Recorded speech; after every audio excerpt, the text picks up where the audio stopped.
নমস্কার, আমি সুচিত্রা পিঠাবিলাসী রান্নাঘরে আপনাদের সবাইকে স্বাগত জানাই। আজ আমি যে রেসিপিটা আপনাদের সাথে শেয়ার করব সেটি হলো গন্ধ পাতার চপ বা গন্ধ পাতার বড়া বললেও চলবে। আর জানেন তো, এই গন্ধ পাতার চপটা মুখে রুচি আনতে অনেকটাই সাহায্য করে। জ্বর হওয়ার পর যখন মুখে রুচি কমে যায়, অবশ্যই এই পাতাটা একবার হলেও চপ বানিয়ে খাওয়া দরকার। খেতে কিন্তু অনেকটাই টেস্টি হয়ে থাকে। আর হ্যাঁ, এখনও পর্যন্ত আমার চ্যানেলটিকে যদি সাবস্ক্রাইব করে না থাকেন, চ্যানেলটিকে সাবস্ক্রাইব করে পাশে থাকার অনুরোধ রইল। আমি এই চপটা সন্ধ্যাবেলা চায়ের সাথে খাওয়ার জন্য বানিয়েছি। আপনারা চাইলে ভাত দিয়েও খেতে পারবেন বা মুড়ি দিয়েও খেতে পারবেন। খুব অল্প উপকরণ ও ঘরের কিছু জিনিস দিয়ে কিন্তু এই চপটা খুব অল্প সময় সহজেই বানিয়ে নিতে পারবেন। তো চলুন মেন রেসিপিতে ফেরা যাক। আমি একটা পাত্রে নিয়েছি। পাত্রে মোটামুটি আমি 1 কাপের মতো ডাল নিয়েছি। আমার মেজারমেন্ট কাপটা 1 পোয়ার আছে। আমি কিন্তু এখানে খুব বেশি ডাল নিইনি, মোটামুটি 1 পোয়া সমান ডাল নিয়েছি। ডালটাকে ভালোভাবে 2 থেকে 3 বার সুন্দরভাবে ধুয়ে নিয়েছি ও জল দিয়ে মোটামুটি 30 থেকে 30 মিনিটের মতো ভিজতে রেখে দিয়েছি। আর হ্যাঁ, ওই কাপেরই আমি 2 কাপ জল দিয়ে মোটামুটি আধা ঘন্টার জন্য ভিজতে রেখে দিয়েছি। ডালটা ততক্ষণে ভিজুক, আমি একটা ঢাকনা দিয়ে রেখে দিলাম। তারপর আমি চলে গেলাম গন্ধ পাতা তুলতে। এই যে দেখুন, দেখেই বুঝতে পারছেন আমাদের বাড়ির আশেপাশেতেই হয়ে যায়, তার জন্য আমি বাড়ির পাশেই পেয়ে গেছি। এই দেখুন, আমি তুলে নিচ্ছি। আর এখনও পর্যন্ত যদি এই গাছটাকে না চিনেন, আমি চেনার কয়েকটি জিনিস বলে দিচ্ছি। এই গন্ধ পাতাগুলো না একটু খসখসে টাইপের হয়, কিছুটা পানের মতোই কোয়ালিটি, কিন্তু খুব একটা না। আর জানেন তো, এই পাতাটা না নিজস্ব একটা গন্ধ আছে, তার জন্যই পাতাটাকে গন্ধ পাতা বলে। তারপরে আমি ভালোভাবে পাতাটাকে সুন্দর করে ধুইয়ে নিলাম। তারপর ধুয়ে নেওয়ার পরে এক এক করে আমি পাতাটাকে ভালোভাবে গুছিয়ে নিচ্ছি, কারণ আমার তাহলে কাটতে সুবিধা হবে, তার জন্য আমি ভালোভাবে গুছিয়ে নিচ্ছি। এই যে দেখুন, আমি এবার একটা বটি দিয়ে সুন্দর করে কুচি কুচি করে কেটে নেব।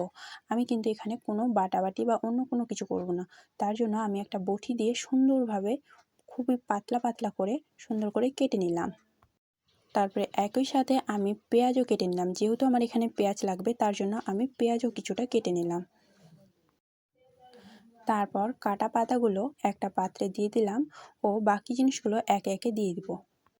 তারপর যে ডালগুলো আমি ভিজতে দিয়েছিলাম, সেই ডালগুলো আমার ভিজা হয়ে গেছে, তার জন্য আমি একটা শিলনোড়াতে ভালোভাবে সুন্দর করে বেটে নিলাম। আপনারা চাইলে মিক্সার গ্রাইন্ডারেতেও গ্রাইন্ড করে নিতে পারবেন। ব্যাটারটাতে একটু জল কম দিবেন কিন্তু। আমি যে পেঁয়াজগুলো কেটে রেখেছিলাম, সেই পেঁয়াজগুলো দিয়ে দিলাম। তারপরে ওই যে ডালগুলো বেটে রেখেছিলাম, সে বাটা ডালগুলো আমি দিয়ে দিলাম। তারপরে একই মাপে আমি দিয়ে দিলাম 1/2 চামচের মতো লবণ ও 1/2 চামচের মতো লঙ্কা গুঁড়ো।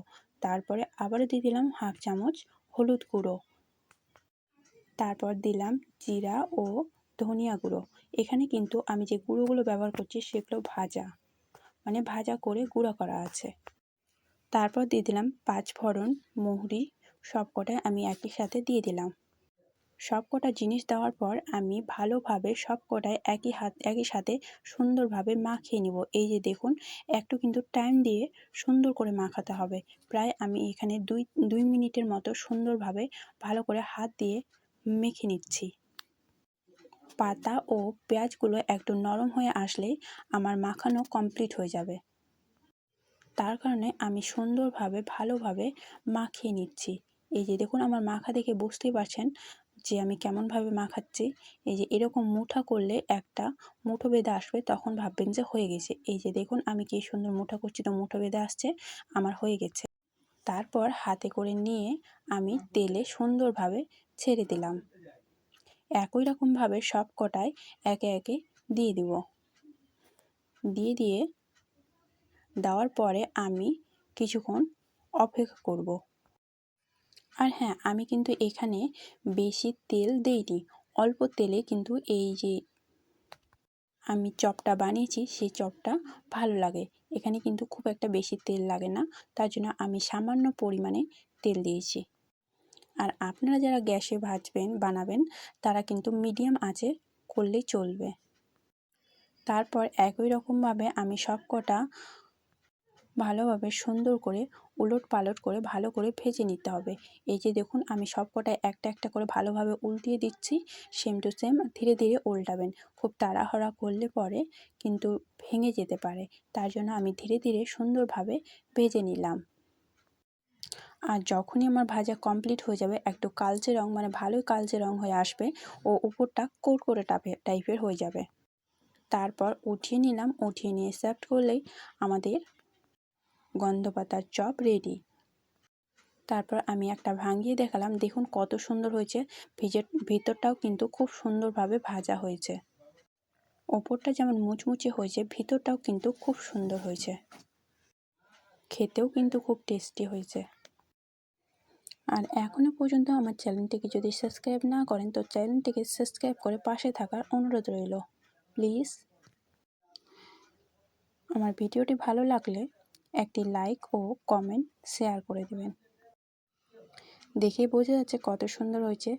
আর বলতে হবে না যে একবার বানিয়ে খান। আর হ্যাঁ, একবার কিন্তু অবশ্যই বানিয়ে দেখবেন। নমস্কার।